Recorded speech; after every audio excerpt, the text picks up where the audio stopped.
All right, we are live and good morning. So I didn't. Self-conscious of- So no, don't worry, it's fine. I did an interview on the weekend, which was with a gentleman. If you don't know him, his name is Nismo Nick. So he is I guess, the biggest Nissan fanboy that sells Nissans in the United States. He works for Lithia and Driveway. If you don't know them, they're a pretty big auto group. And the reason I interviewed him was I see lots of Honda fans. I see lots of domestic car fans. I see a lot of Tesla fans. I don't see a lot of Nissan fans, especially with the current state of Nissan as a company. And for full disclosure, I used to work for Nissan Corporate. So I'm going to start with a clip where he talks about the Honda Nissan scenario. And he actually talks to Nissan Corporate because, just so you know, he sells the most Nissan Zs a year of any individual in the United States. I think he sold 90 last year, which is kind of crazy. And his big trick was selling them for MSRP during the pandemic. So he didn't charge over list, which was clearly a winning strategy. For someone young, honesty is huge. Thank yous are huge. You don't know everything. I don't know everything. Ask for help. Never. I would rather have a customer ask a question that the salesman said, you know what, I actually don't know, let me find out, than lie or guess. Use your resources. I mean, you got to really, if you really want to get into automotive, and I actually had this conversation with someone who's getting ready to graduate college, and he's like, Nick, what do I do? You focus on the things that make you happy.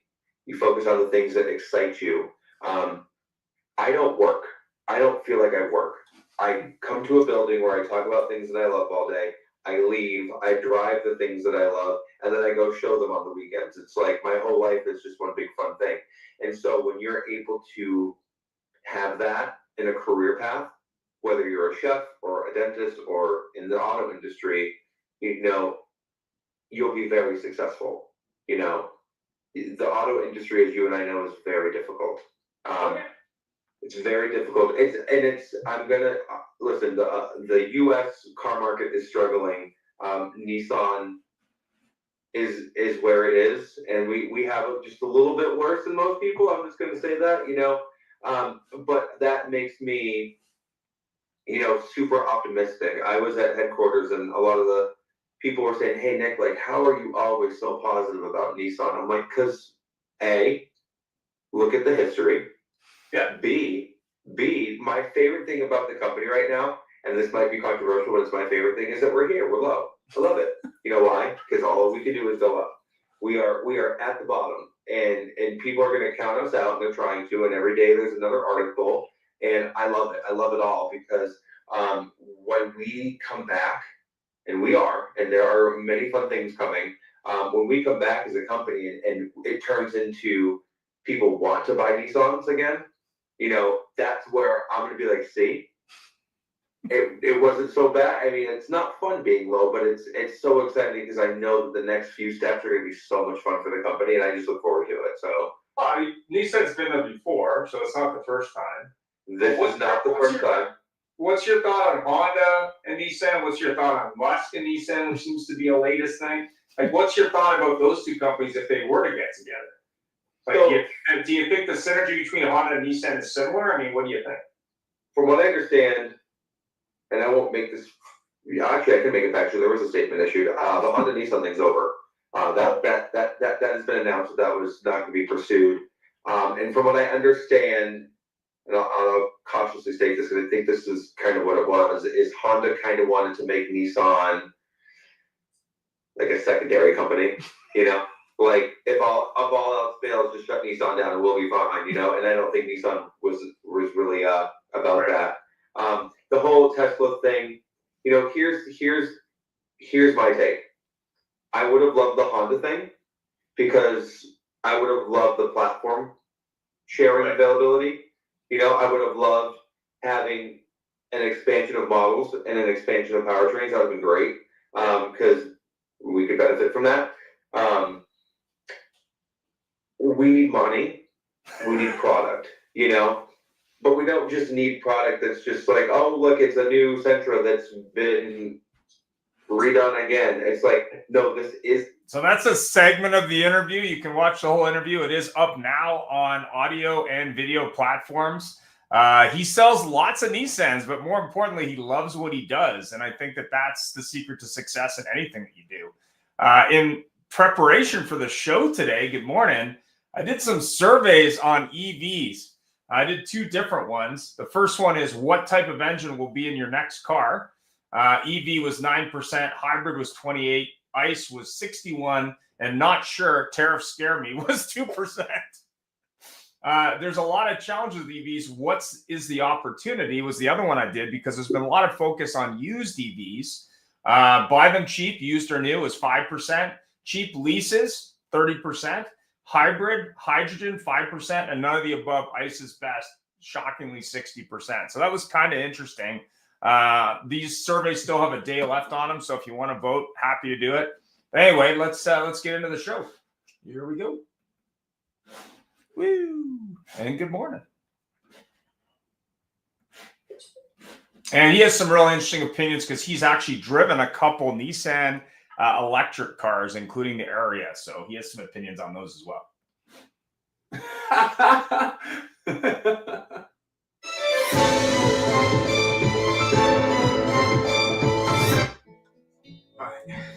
Life is about connection.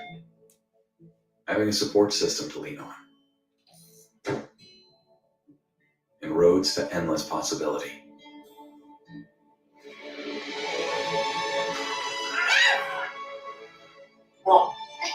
At every turn, guiding the way, we are building the connections that move you.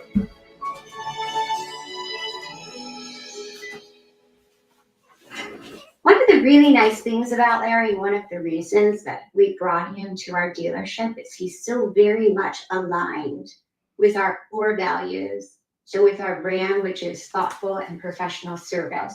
And because that alignment really worked out well, because he was so committed to the success of others, we really knew that he was the right person to spend time with our sales team, with our managers and each sales consultant.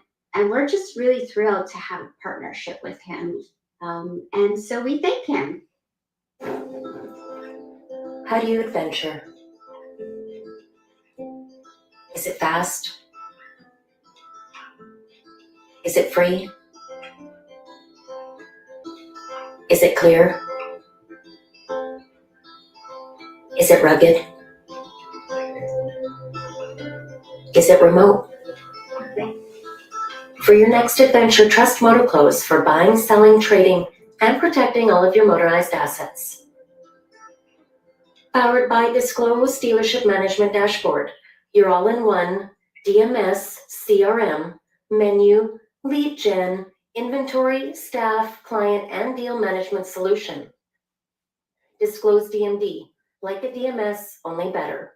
Mention promo code AutoHub 2025 to get special pricing, including waive setup costs, no contract, and your first month's free. Car dealers often underestimate the power of social media. Are you wondering why my face is plastered in your newsfeed? Are you a GM, dealer principal, or a manager at a car dealership wondering why you see me all the time on Facebook, Instagram, LinkedIn, TikTok, and all over social media? Well, that didn't happen by chance. I target car dealers that are in-market shoppers for social media services, and I'm going to do the exact same thing for you so that you target in-market shoppers for your brand of customers that purchase your vehicles. During my Viato days, helping car dealers appraise and price cars, everyone was asking me, what do I do on social media? What do I do with Facebook, Instagram, TikTok? And this was back in 2016.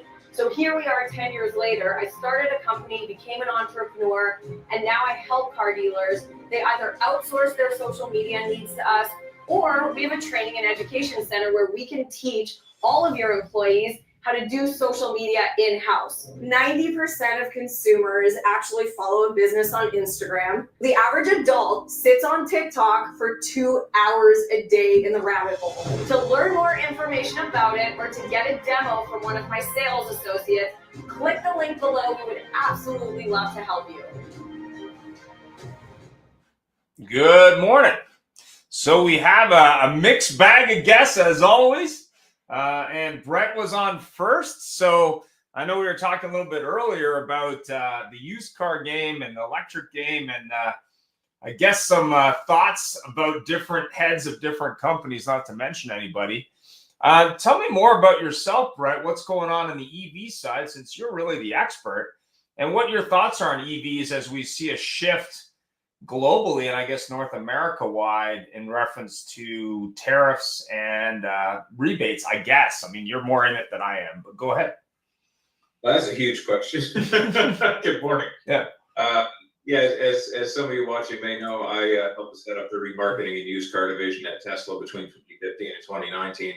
And now our company Accelerate, through our XCare product, helps to warranty EV vehicles. So just to kind of, why do we get all this recall? I don't know.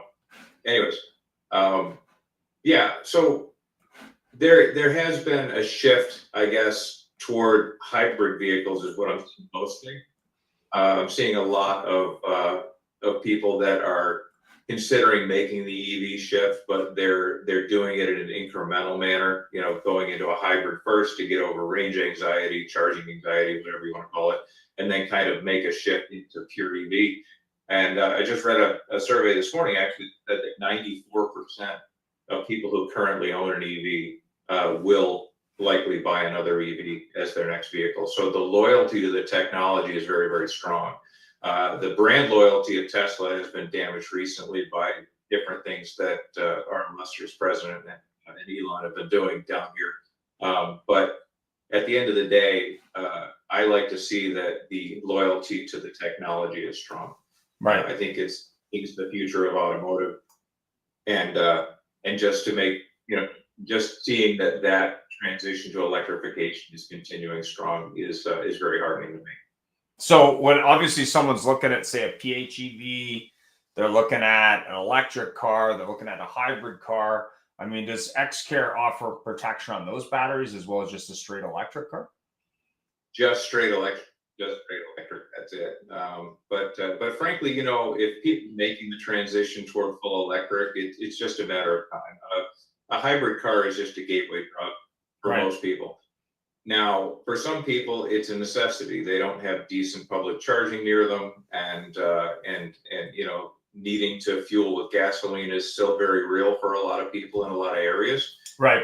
But this decent, high energy, DC fast charging gets into more and more areas, you're going to see a lot more people making the permanent shift. But until that happens, yeah, hybrids are very, very needed in the marketplace for a lot of people.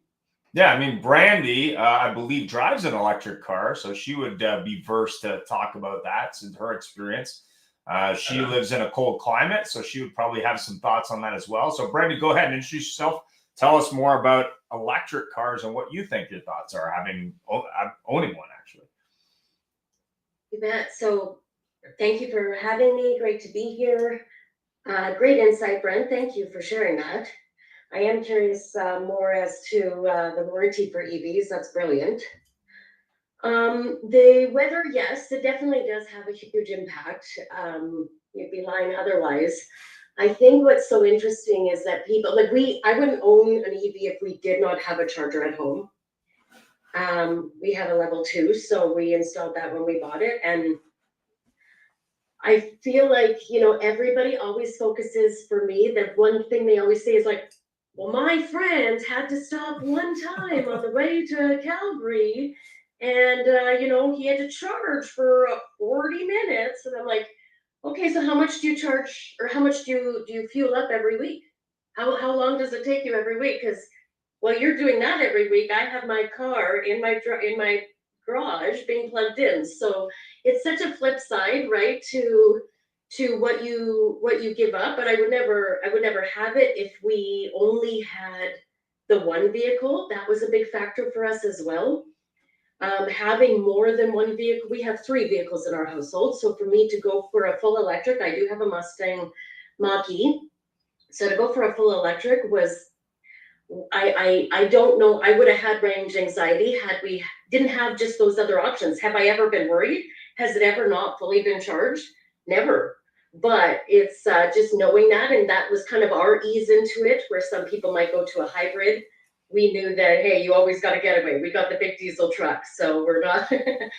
I will say what I find the most interesting about owning an EV is, now keep in mind, I'm in oil country and I own an EV. And it's like, that's brave.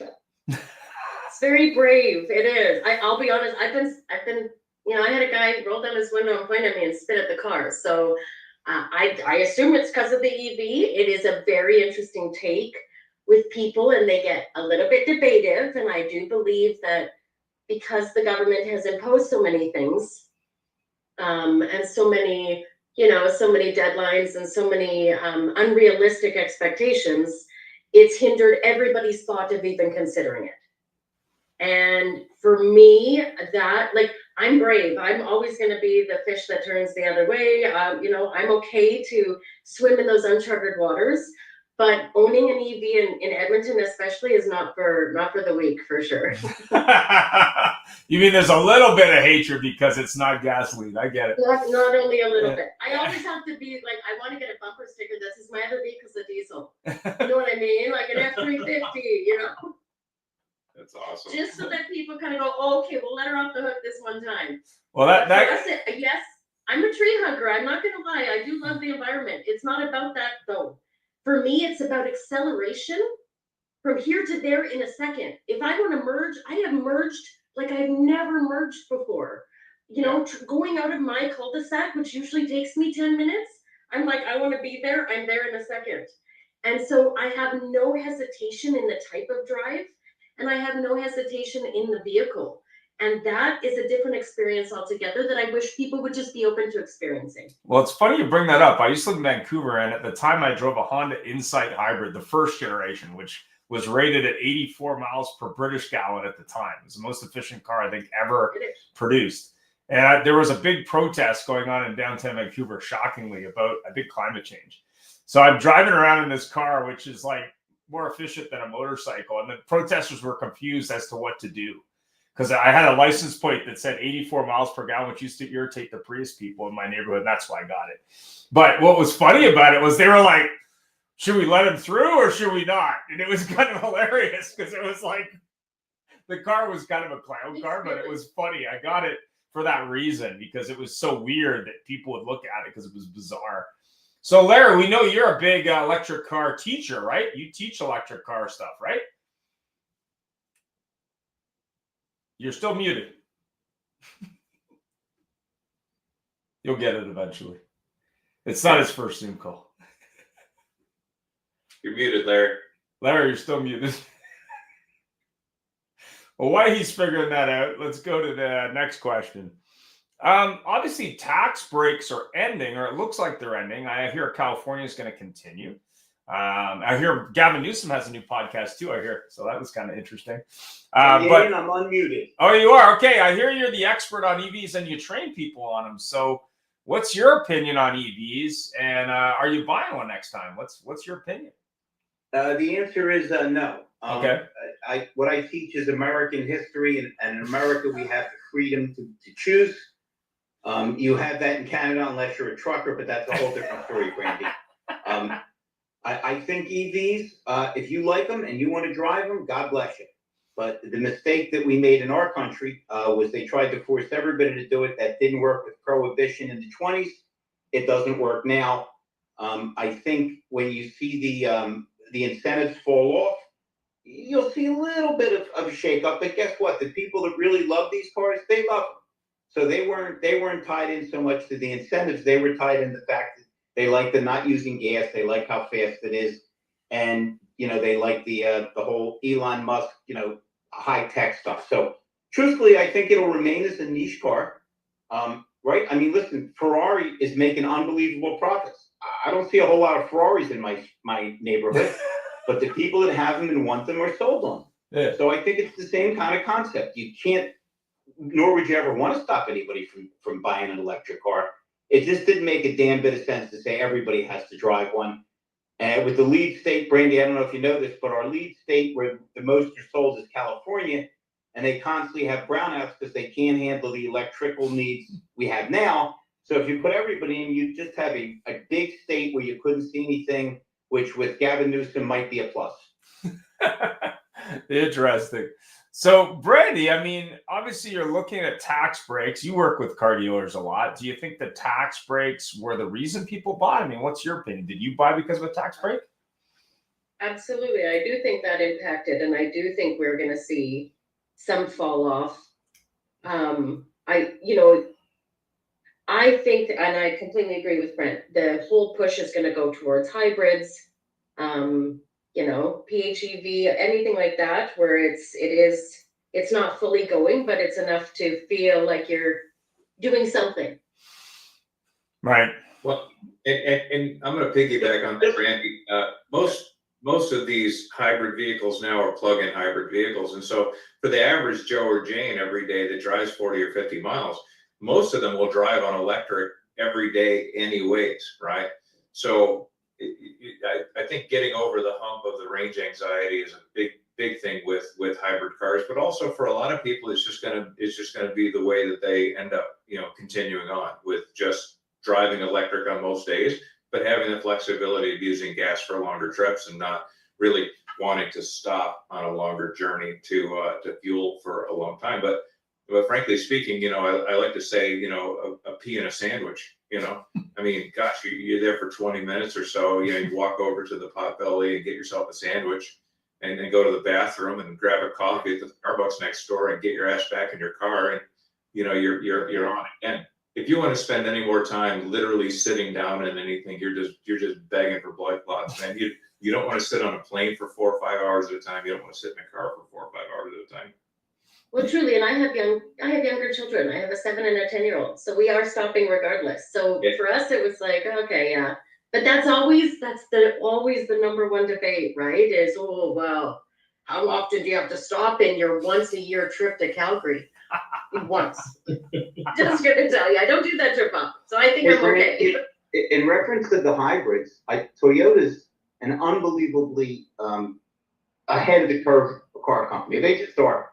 They were working the hybrid angle many years ago, because this way you really have the best of both worlds. You can satisfy anybody that likes the concept of the electric, but they still have the other thing. I think that always made the most sense.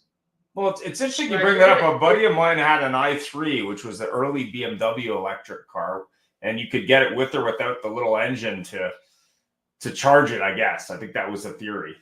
And range extender. Yeah, it was a range extender. It was funny because he lives in San Francisco, and I remember driving around with him with this car, which, to be honest, and not to bash on BMW, but it is a clown car. I mean, it looks like a toy SUV is what it looks like. It's clown-like. Anyway, so I'm driving around in this car with him. He's driving it, and it's got like this wood dash. You'd think you'd find in Sweden in IKEA or something. And I'm just like, this is the clowniest car I've ever seen. It just seemed really clowny. But the funny thing about it was, for him, he was constantly just trying to avoid the engine ever starting, to ever have to use it. And it was kind of like a game for him, which was kind of interesting. But maybe that's just his point of view. But the thing that was also really funny is where he lived, which is outside of San Fran, there was a public library that had free charging. So he would drive it from his house down to the public library, charge it, then go on the mass transit downtown, then come back. So he didn't have to pay anything. So it was kind of interesting. Just that perception was kind of funny. And I know there's been people fined now for just like leaving their car charging. So I'll say our rec center used to have free charging through Flow, I believe it was. Yeah. It was the Flow app. Yeah. And they had free charge. It's now paid. But I'll say, like, we swim with our girls in the morning, and that was like, okay, you were going swimming and you were picking up the day's charge. Like, it feels criminal almost, but it was allowed.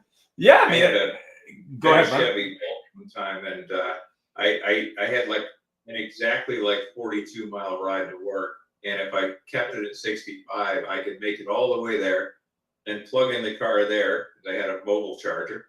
And then at the end of the day, I drive the car home, and on 9 gallons of gas, my record is on 9 gallons of gas, I drove 9,000 miles. Wow. So I got 1,000 miles to the gallon de facto, right? Of course, a lot of that is electricity, but yeah, I was barely paying any to drive.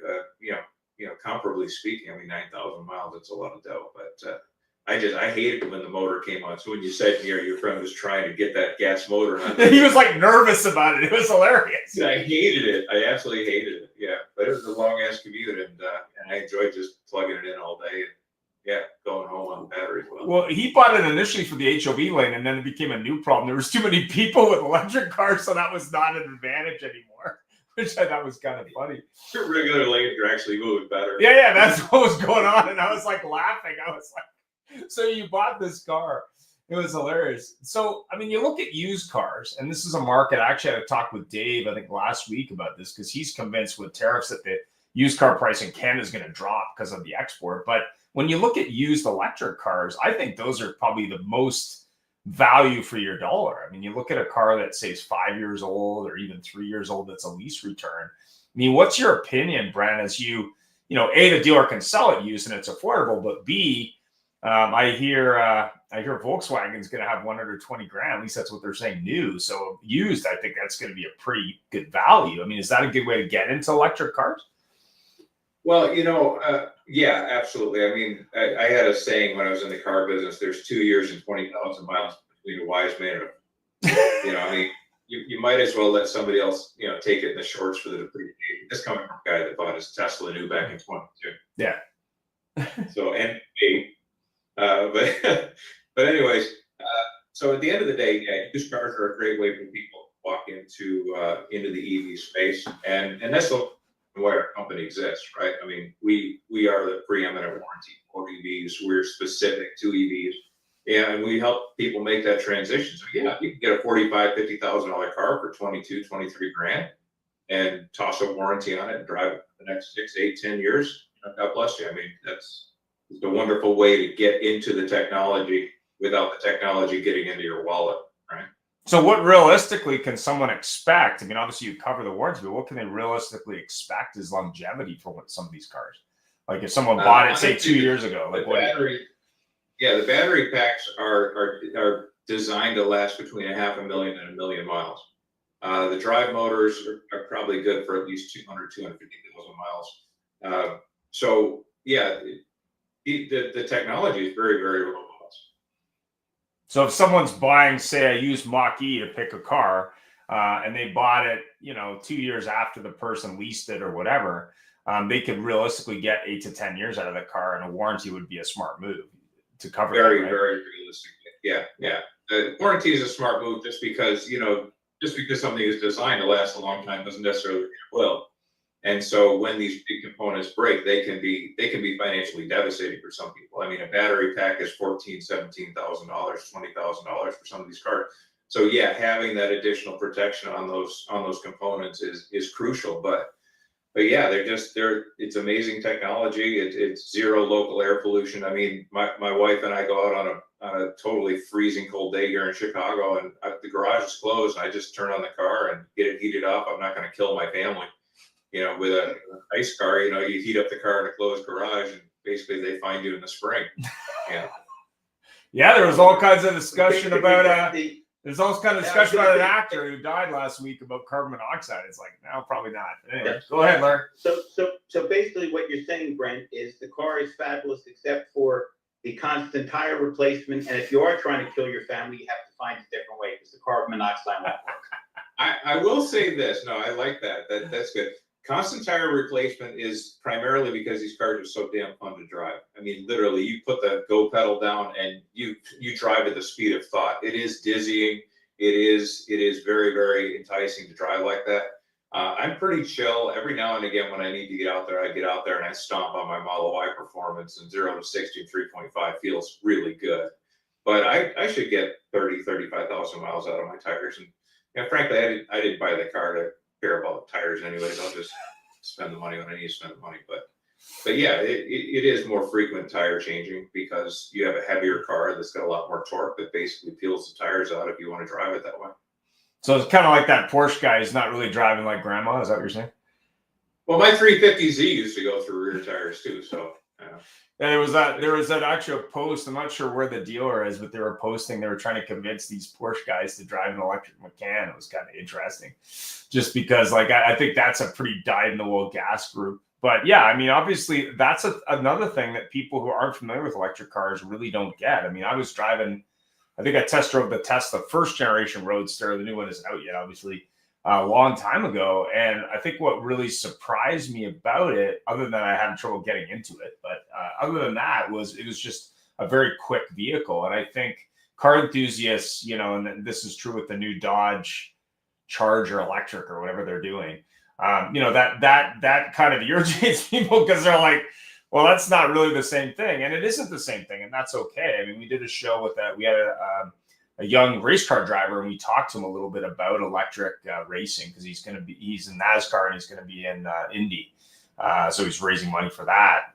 But, you know, he didn't have opinions on it because it doesn't have because if you're driving NASCAR, you can't plug it in like during the race. So that was kind of interesting. But, you know, when you're looking at brands, Toyota, Ford, Chrysler, Honda, obviously we're talking about Nissan and Honda and everything else. Do you think we're going to get to that 100% electric with all the current chargers? I mean, no Norway's there, but is anyone else going to get there? What do you think? So, Brandy, what do you think? No, nothing we have right now came overnight. Yeah. Nothing's going to move forward overnight. And I'm with Larry. The freedom to choose what you want. That's not, you know, come on. That's, I'm not saying that there aren't limits for keeping other things in line, but you know, what ICE engines, they're not going anywhere anytime soon. And so I just think it's so unreasonable. And the second that government mandates is as soon as you're going to have repent, right? That's not going to be how you're going to get your buy-in, not even a little bit. And exactly what Larry said, if we did, are we even ready? Not even close. Not even close. This is not happening tomorrow. I think that the biggest opportunity will be in your hybrids for sure. And it'll be a slow transition, just like getting here is. Not everybody drives today. You know what I mean? So not everybody drives a motorcycle. Not everybody drives expecting that is just very unrealistic.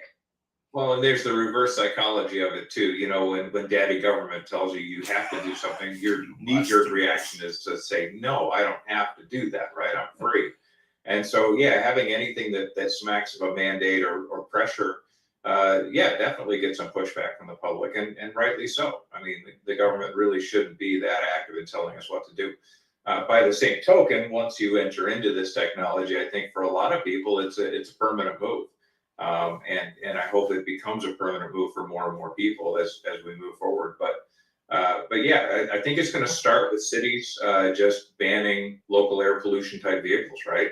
Where you can't go into the city center. We see that in Europe a lot. We see that in Asia, where different city centers now, they're saying that gas engine, diesel vehicles, whatever, cannot come into the city center because the population density is just such that you can't drive them there. And so that slow kind of exclusion is going to drive adoption a little bit more as well, because people are going to want the freedom to go into the city every day, not just every other day or on these different, exclusion days that you can't drive, a locally air pollution producing car. Yeah. But therein lies the rub. Wait, therein lies the rub, because where China is obviously going to be the biggest with the electric cars, they're also building a coal plant every day. If America cut out every bit of pollution, as did Canada, the primary polluters are still China and India, and I don't see that going away in any way, shape, or form. It's not even on their radar. Yeah, but China, I mean, I've been to China, so I can tell you they have a real need to clean it up. Like, I mean, it's like it's worse than LA in the 70s. It's bad. But I do think they will clean it up. They're taking internal organs out of Uyghurs. Somehow, I don't think clean air is going to be their big priority for the next few years. Well, yeah, but when the air is yellow like paint, it's past the point where you got to fix that problem. So, I mean, it was shocking to me because you see these people, they're outside smoking when the air was like yellow. Like, I mean, it was like, Yeah. Well, you might as well smoke in China, right? Yeah, I mean, yeah. you think, all right, whatever. Something's going to get you either way. But I agree with you on the government side. Whenever the government says, listen, I want to help you, why don't you do this? That's a mistake. So, but I do think you will see big car companies integrate and big car companies do some vertical integration, because in order to transition, even if that number is 25% electric, which I think realistically it could be in a few years, depending on the country, or higher, you're going to have economies of scale. And these companies that invested all this money, they're not just going to abandon those dollars. Like they're going to do something with it. So we were talking earlier about solid state, which seems to be the next gen of this stuff. And we were talking a little bit about them pushing that out just because you got to sell cars today. But the other thing that I think I've seen a lot of recently from every manufacturer is rebates in terms of discounts on electric. So I think the good news is, just like hybrids, you're going to see a lower price point for electrics. And I think that's going to drive demand. What do you think, Mr. Brent? Well, well, first let me just speak to one thing about tariffs and incentives. Yeah. I think incentives. I'm one of the few people in the EV space that's actually for government stopping the incentives on EVs. Yeah. And the reason why is because a lot of the times it's just a hidden profit center for the EV maker, right? Yeah. They can just keep prices higher because you can count on getting 4,000 to 7,500 to 10 grand, depending on what state you have to buy one. Yeah. So if you take away the EV incentives, you get down then to real, honest, economies of these things. I talked to a company the other day. They've got $100,000 in government incentives for people to buy these electric trucks, and their electric truck is $400,000 more than their diesel version of the same truck. I'm like, hold on a second. You got 400 grand worth of profit margin here, and you're going to hit my government for $100,000 of it. EVs are cheaper to build than gas engine cars. So Yeah. how do you have the chutzpah to say this truck should cost $600,000? That just pissed me off. So yes, I believe that all these incentives and everything have to go away to make the market a clean place where you can literally just make money the old-fashioned way, which is have decent production economies of scale and sell something that people want to buy. What was your original question? Sorry. Well, I mean, you talk about 25%. You talk about obviously government incentives going away. You talk about really consumer demand driving things. And I agree with you. Like, I mean, I remember hybrids when I sold them were about $7,000 more than a gas car, if memory serves me. But when you have a doubling of the list price on a new one, that's not sustainable without whatever the incentives are. So it's going to there's going to be downward pressure, especially as you see these manufacturers going, okay, my dealers have a bunch of these. We're going to hit you with a big rebate to try and blow them out. But what's going to happen is the cost is going to have to come down. I mean, I saw a guy yesterday driving one of these Hummer electrics, which has got to be the most idiotic electric car ever made. But I don't know what those things were costing, but they're clearly not going to be worth what you paid for them. But that's kind of like driving an electric tank. I mean, it just doesn't make any sense at all. Yeah, that's just the far extreme to the other way, right? Just having this obscene, vehicle with 180, kilowatt hour battery in it. That's just, in my opinion, that's sick. But God bless America. Choose whatever you want. I don't care. The economy will sort that out. But I think that you're seeing a lot of incentives now from manufacturers to try and move inventory. You're seeing a shift in mentality. I think that comes from the top very often. You have an administration change where they're focusing on other things. People start focusing on other things, right? We're basically lemons in a lot of ways. So at the end of the day, it's going to shake out to about 4 or 5 car companies making stuff that people want, and ultimately the winner is going to be the company that can produce these cars at scale and affordably. Right? That's all it's going to come down to. You really can't have government incentives too far into any technology. It just distorts things over time. Yeah, I mean, you look at what Volkswagen's invested. You look at Honda and Nissan. Everyone else has invested. Toyota, obviously. Obviously, the Hyundai and Kia are heavily into it, as are other brands. But when you look at it, I mean, the big thing to me, and I guess I could use the Volkswagen electric hippie bus as an example. I mean, you still got to have an attractive product. And I think that's really what's been missing. Like, you can make weird looking electric cars. I mean, I think Nissan with their Leaf was one of those companies that did that. Yeah. But it's still got to look good. And I think the Hummer is a good example of almost silliness with electric cars. It's like the gas one was 8 miles per gallon, but this one's electric. It was like, oh, okay. So I thought that was kind of a crazy marketing idea. It's like, yeah, let's make the most crazy thing we can make.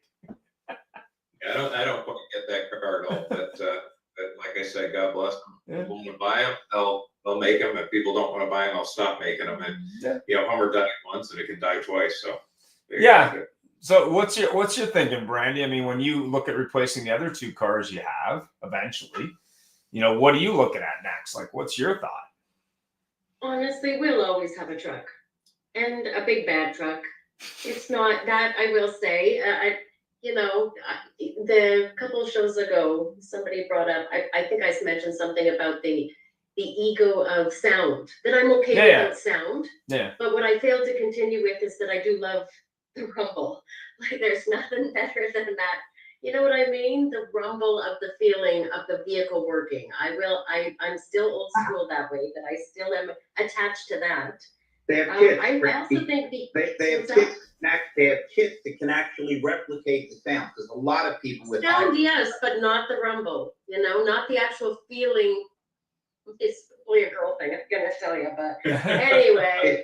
If you, when I'm in Canada, I had to say it. I know everybody was thinking it, but Brandy, when I'm in Canada, I have a unique service for $50. I will sit in the back seat and make a rumble noise. You just have to feed me once in a while.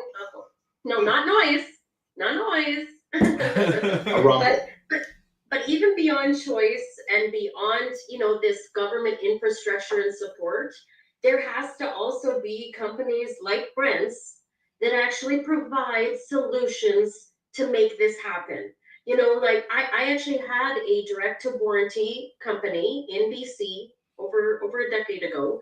And one of the mantras was, now you can drive the vehicle of your dreams because you can have a warranty on it, right? I love Land Rover. Well, you don't buy a Land Rover without a warranty, let's be honest. Oh, yeah. And the same idea applies here, understanding that there are companies coming into place to focus on things, not only that include the longevity of what we're putting forward, but also we have to get dealer buy-in. And dealer buy-in comes with products that they make money on. And it's that simple. What pissed off dealers with EVs is they weren't making the money. Manufacturers were dictating that they weren't allowed to make money on many of the vehicles. And that to me was, you want to buy in, you got to actually support the whole infrastructure that supports you. Yeah, I mean, there was some interesting vehicles for sale last week online. One of them was a guy who'd taken a Jeep Wrangler and put a V10 Viper engine in it, which I thought was a little nuts. But the other one was, I think it was the Aston Martin variation of the smart car for Europe. And someone had put a V8 in it.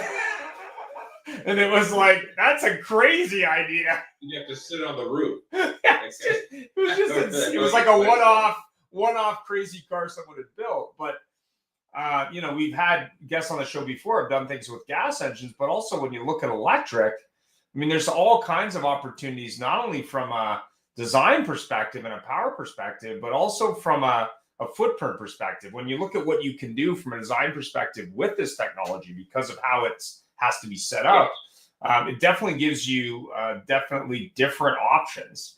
And I think Jaguar is planning with their new car to do something electric. I don't know.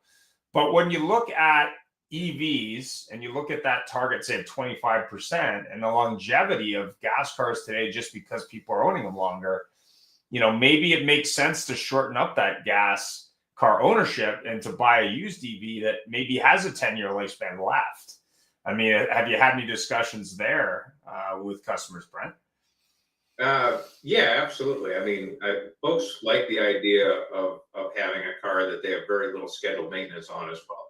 And EVs don't have oil changes. They don't have transmission fluid collectors. They don't have a lot of those things that are inherent in a gasoline engine car. Plus, as Brandy spoke to earlier, you know, being able to plug in the safety and security of your own garage rather than going out to some gas station where you're on the swivel watching your first woman at night. You know, I mean, there are a lot of things that are not nice about going to a gas station. I think guys don't think about as much as women do. You know, it's a very vulnerable place to be outside of your car. In a place like that that's poorly lit with people driving in and out all the time. But as to the 25% and what Brandy said a second ago about dealer buy-in, that is essential. Dealer buy-in is huge. Somebody walks onto the lot and they're iffy about getting an electric car or whatever. That salesperson 9 times out of 10 is going to go, you know what, pal? Do you got charging in your garage? You want to spend like $5,000 to get garage, charging? No, come here a second. I'm going to show you this Civic hybrid over here. Think it's 45 miles to the gallon. You can fuel it up right over there. You see that Shell station right there? You can fuel it right there. You don't have to go out of town. Listen, this is the car for you. And you know what? My manager says right now I got a special on that car. So hold on, I'm going to go get the keys. And boom, the guy is not buying an EV, period. Because the salesman doesn't want to spend a half an hour, and I'm not batting the salesman, trust me. He doesn't want to spend a half an hour educating this guy on EVs. He doesn't want to spend a lot of time talking about getting garage charging into your house and whether you've got a 100 amp service or 200 amp service and whether you've got enough, room under fuse panel and all this. All he wants to do is sell a car. He's there for 6-8 hours. I say he because most car salesmen are men. There are lots of great women in the biz too. But this car salesman has a limited amount of time and a limited amount of options. He needs to sell cars and feed his family. So he's not going to spend the time to educate people. Unless dealerships start to get like EV experts, EV geniuses, whatever, where somebody comes in about an EV or a lead comes in about an EV, that they go straight to Chuck or straight to Susan, that's awesome. They need to go straight to the EV experts because these people are passionate about it. They'll continue that role. But if they go to just any salesperson on the floor, most of them, sadly, even now, don't really have a good solid grasp of EVs. That person is going to switch them over to something they know so that they can sell a car so they can get paid. And that's not a bad thing. It's just an economic reality. Most people just don't have the time or the bandwidth. Yeah, ironically, when I sold hybrids, I was kind of the hybrid expert. The car guys didn't want to talk to anybody. Oh, it's an electric or it's a hybrid. Yeah, I don't want to talk to that person. Go see Ian. I don't want to talk to that person. So there's an opportunity there for someone who maybe wants to sell more cars and maybe wants to learn the technology. And I don't think it's that much of a stretch. But to your point, the car salesman or sales lady or salesperson may just be, not versed in it and scared of it a little bit. Like they're not sure what to say. You got to be pretty stupid and pretty lazy not to want to have every opportunity you possibly can. They should embrace it. It's just one more thing to sell, and it could lead to another deal. You could even sell off of it. Oh, absolutely. And once you become their expert, once you become their guy or gal, they're going to send their friends to you after they bought their EV from you. Hey, go see my friend Larry. Larry knows his shit. So they're going to send people to you, and you're going to develop loyalty, but it's going to take you time. And a lot of times people are very short-sighted. They want to make their next paycheck, because they have to make their next rent or their next mortgage. Yeah. And so the reality of it is that a lot of people want a quicker sale, and a quicker sale is selling something that everybody understands.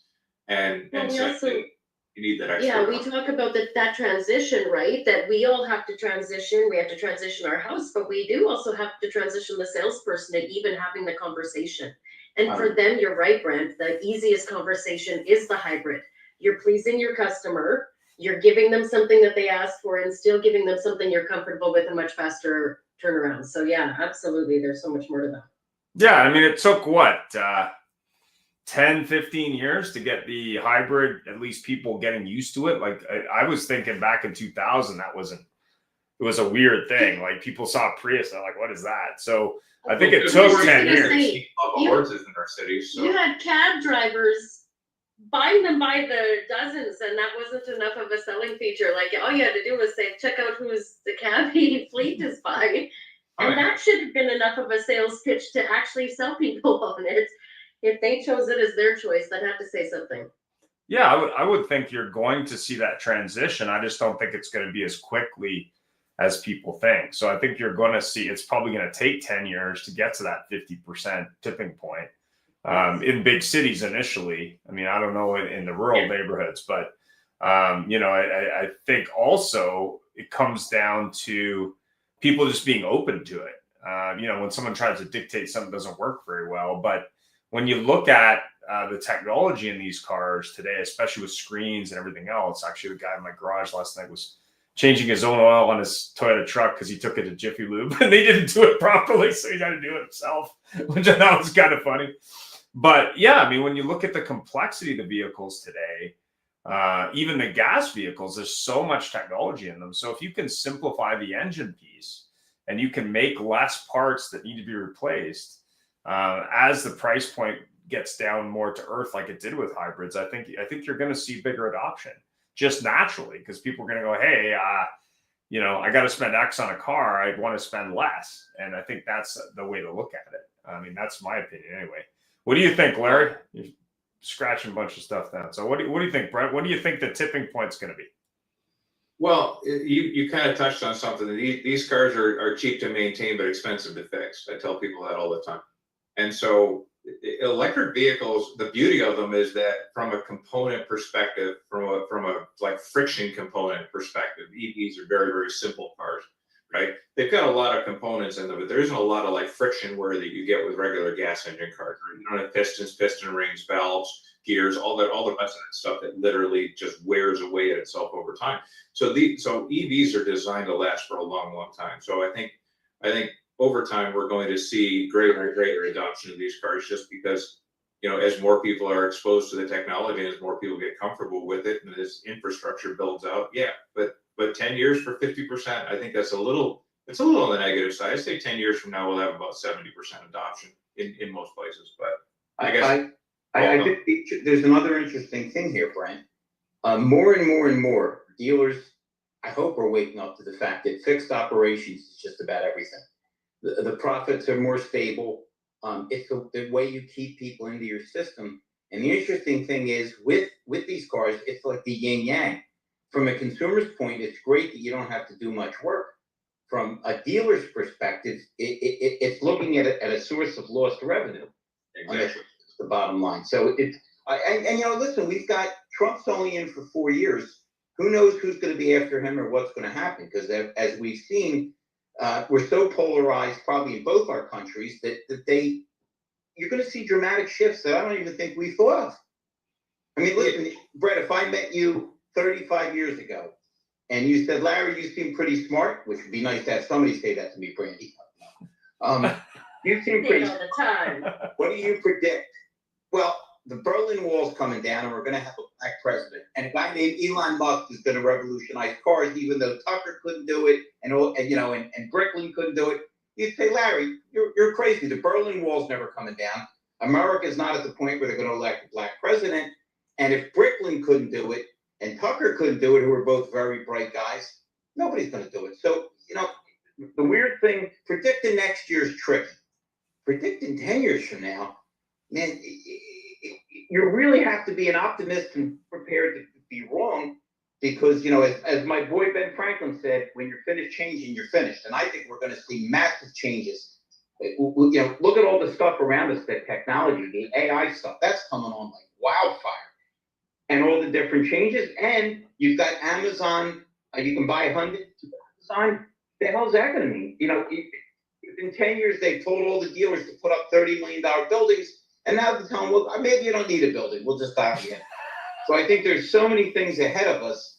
I think we just got to keep our eyes open and keep our finger on the pulse. But really hard to predict, 10 years from now. I think I like what you said about fixed ops being important, and it is. And I think that with the less maintenance involved with these cars, it is a lost opportunity for a lot of dealerships.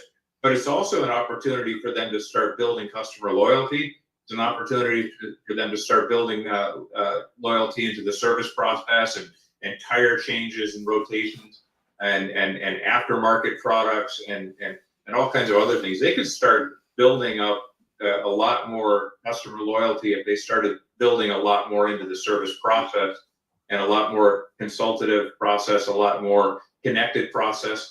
There are companies now, fleet companies, that are using connected apps on different cars to actually predictably tell people when they need maintenance. So you could offer this as a service in your service drive. Hey, plug this into your OBD4 or whatever the hell it is now, and it'll predictably tell us when you're coming up on tire rotation, when you're coming up on this or that service that you're going to need, and actually reach out to them ahead of time and say, listen, according to the data that's coming in, you're actually due for this or that.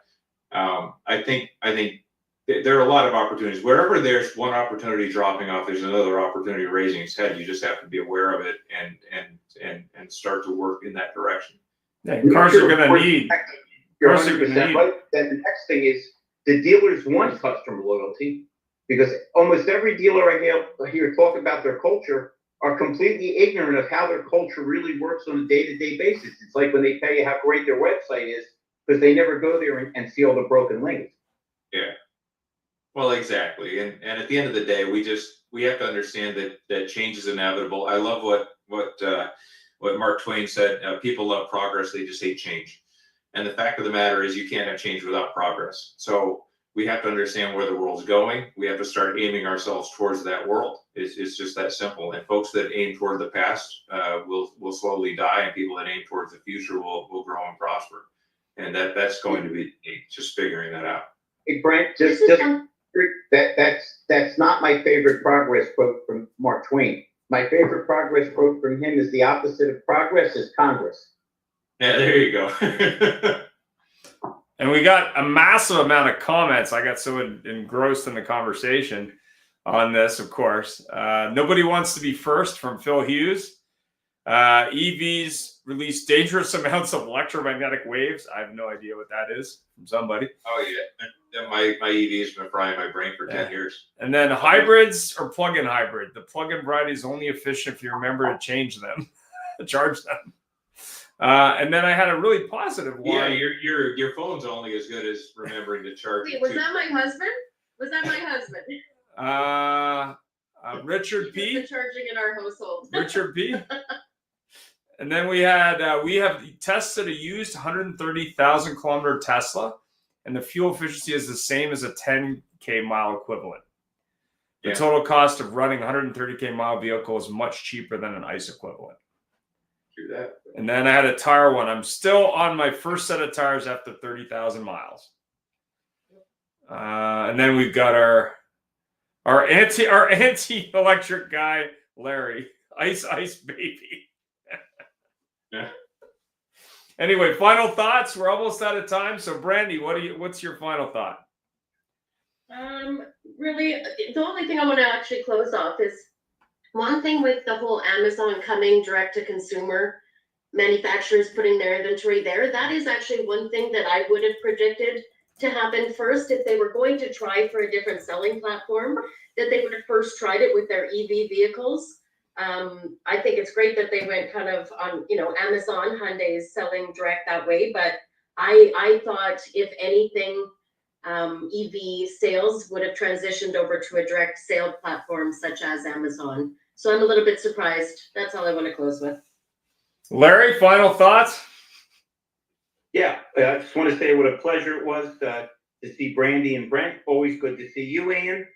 And these prediction shows are going to keep us in business for a long time as we flail away trying to figure out what's going to happen next. Fantastic. Brent, if someone wants information on XCare as a dealer, they're looking to sell maybe used electric cars, or they want an option for their customers, how did they find out about that? If you're here in the US, www.xcare.com will basically take you right to our XCare warranty page. If you'd like to reach out to me directly, Brent.cv, so my first and last name on the screen, Brent.cv@xcare.com, and I'd be happy to help. Our warranty is currently only available in the United States. So sad to say our Canadian brothers and sisters can't participate yet. Whoa, Brent. If Yeah, Trump has his way, Canada's going to be the 51st state, so maybe there's still hope for you. God forbid for the Canadians' sake, they're the 51st state. We're more amped up on this side of the border right now than you ever will be. But enjoy being your own country. Plus, I like the fact of having another country where they speak English, or at least a close approximation nearby. So.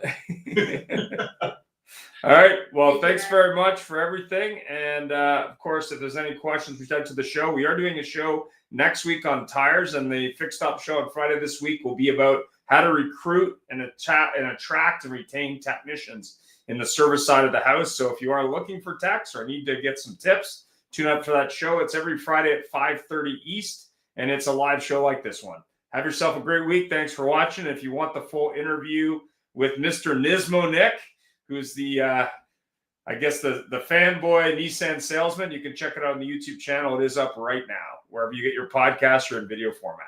Have a great day. Stay healthy. Peace.